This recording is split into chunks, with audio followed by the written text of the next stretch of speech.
Hello, my name's Marion Way and I teach a process called Clean Language, and this presentation is based upon that.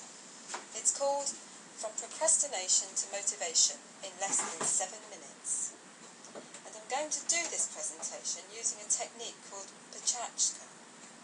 Pachachka is a Japanese word for chit-chat, and this way of presenting has just 2 rules: to deliver 20 slides in just 20 seconds each. The format was invented by Astrid Klein and Mark Dytham in Tokyo in 2003 as a way to help architects share their work. The slides advance automatically, so the presenter has to move on when the slides move on. The 20 slides rule means you cut to the chase, and the 20 seconds rule means you cut out the waffle.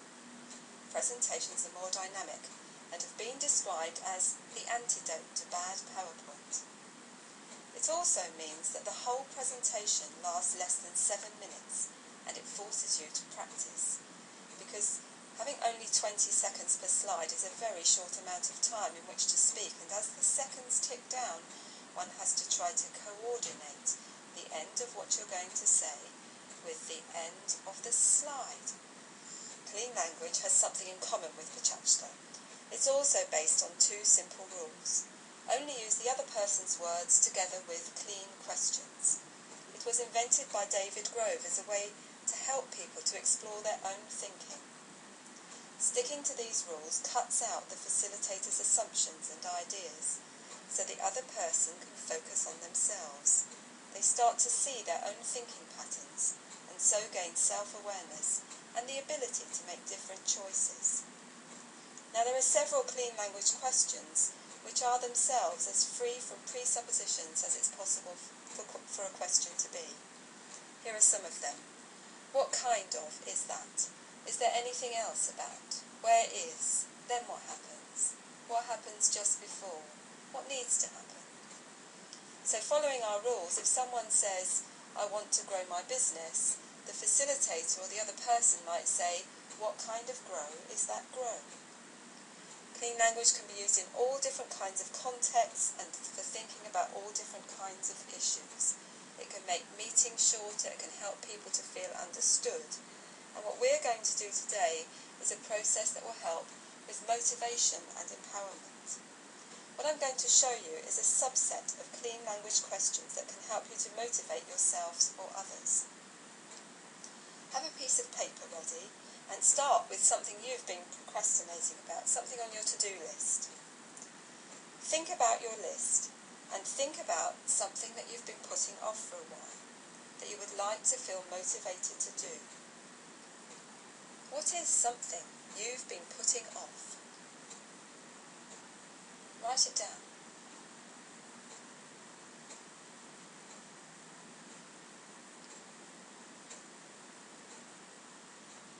And now consider, what would you like to have happen in relation to that? And write that down.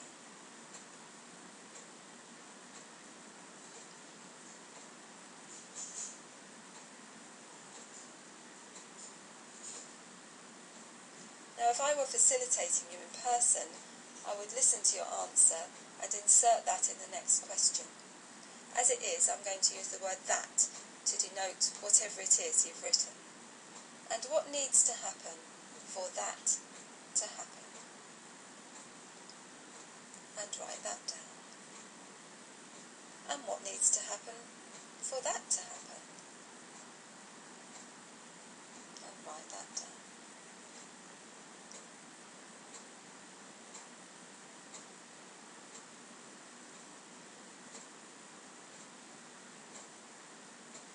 And what needs to happen for that to happen? And write that down.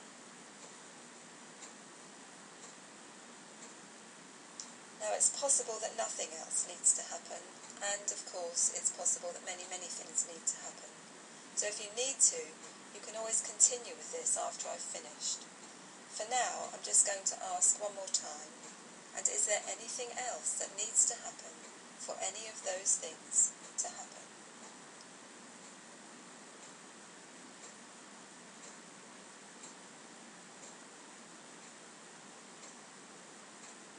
Now look at the last thing you've written down. Can that happen? If it can, just hang on for the next question. If not, ask yourself, what needs to happen so that it can?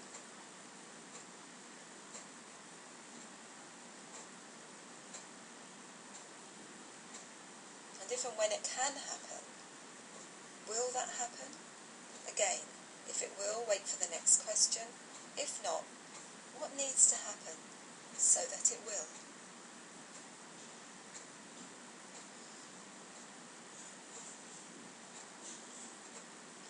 You may need to cycle round this a few times. It's not a linear process. If you find you're writing about problems, the things that are stopping you from being able or willing to take action, go back to the question, and what would you like to have happen? And run through them again.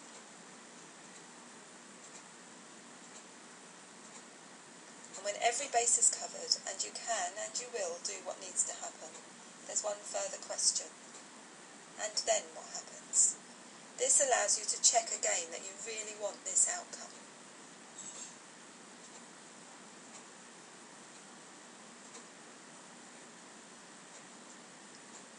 I think of this process as a bit like a funnel.